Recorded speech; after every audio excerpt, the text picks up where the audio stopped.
ချောင်းဆိုးရင်ဘာတွေသတိထားရမလဲချောင်းဆိုးတာကျွန်တော်တို့အသက်ရှူလမ်းကြောင်းတွေကိုဝင်လာတဲ့အမှုံအမွားတွေလေပြုံတွေကချွဲသလိပ်တွေကိုဖယ်ရှားဖို့ခန္ဓာကိုယ်ကတုံ့ပြန်တဲ့သဘာဝခုခံစနစ်တစ်ခုပဲဖြစ်ပါတယ်ဒီဗီဒီယိုလေးမှာတော့ချောင်းဆိုးတဲ့အခါသတိထားရမယ့်အချက်တွေနဲ့ဘယ်အချိန်မှာဆရာဝန်နဲ့အမြန်ဆုံးပြသသင့်လဲဆိုတာကိုပြောပြပေးသွားမှာဖြစ်ပါတယ်အားလုံးပဲမင်္ဂလာပါကျွန်တော်ကတော့ Medi Flow ကဒေါက်တာစိန်ညီဖြစ်ပါတယ်။ချောင်းဆိုးတဲ့ပုံစံအမျိုးအစားနှစ်ခုကိုပြောပြပေးသွားပါမယ်။ပထမတစ်ခုကချောင်းကြောက်ဆိုးတာဖြစ်ပြီးနောက်တစ်ခုကတလိပ်ပါတဲ့ချောင်းဆိုးတာဖြစ်ပါတယ်။ချောင်းကြောက်ဆိုးတာကများသောအားဖြင့်လေချောင်းရတာဓာတ်မတည့်တာဒါမှမဟုတ် virus ပိုးကြောင့်ဖြစ်တတ်ပါတယ်။တလိပ်ပါတဲ့ချောင်းဆိုးတာကတော့အဆုတ်ထဲမှာဒါမှမဟုတ်လေပြွန်ထဲမှာပိုးဝင်တာရောင်ရမ်းတာတွေကြောင့်ဖြစ်နိုင်ပါတယ်။ဒါတွေကိုခွဲခြားသိထားတာက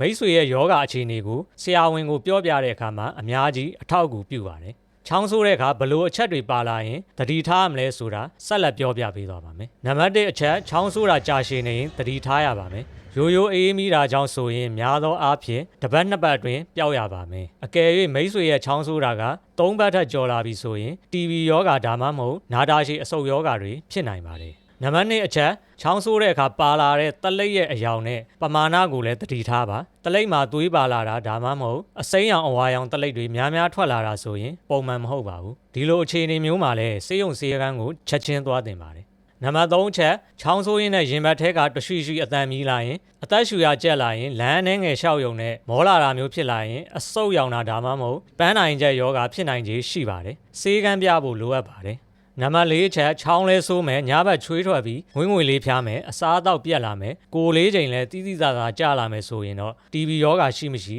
စစ်ဆေးဖို့လိုအပ်ပါတယ်နံပါတ်5အချက်ချောင်းဆိုးတာနဲ့အတူအဖျားက100နဲ့103ထိတက်လာပြီးချမ်းတုံလာရင်တော့အဆုတ်ထဲမှာပြင်းထန်တဲ့ပိုးဝင်ရောက်မှုတစ်ခုခုရှိနေပြီဖြစ်လို့ဆရာဝန်ပြဖို့လိုအပ်ပါတယ်အနှစ်ချုပ်ပြောရရင်ချောင်းဆိုးတာခန္ဓာကိုယ်ရဲ့ခုခံကာကွယ်မှုစနစ်တစ်ခုဖြစ်ပေမဲ့3ပတ်နဲ့အထက်ကြာနေရင်ဒါမှမဟုတ်တခြားအရေးကြီးလက္ခဏာတွေနဲ့တွဲဖြစ်နေရင်တော့ကျွမ်းကျင်တဲ့ဆရာဝန်တွေနဲ့တိုင်ပင်ကုသဖို့လိုအပ်ပါတယ်ဒီဗီဒီယိုလေးကအကျိုးရှိတယ်ဆိုရင်မိတ်ဆွေတွေကိုမျှဝေပေးပါနေ့တူကကျမ်းမာတန်ဆွမ်းရေးအတွက်ကျမ်းမာရေးဗဟုသုတတွေကိုဆက်လက်တင်ဆက်သွားမှာဖြစ်လို့ကျွန်တော်ရဲ့ Medi Flow Channel လေးကို follow လုပ်ထားဖို့တောင်းဆိုပါတယ်အားလုံးပဲကျမ်းမာပျော်ရွှင်ကြပါစေကျွန်တော်ကတော့ဒေါက်တာစိန်ညီဖြစ်ပါတယ်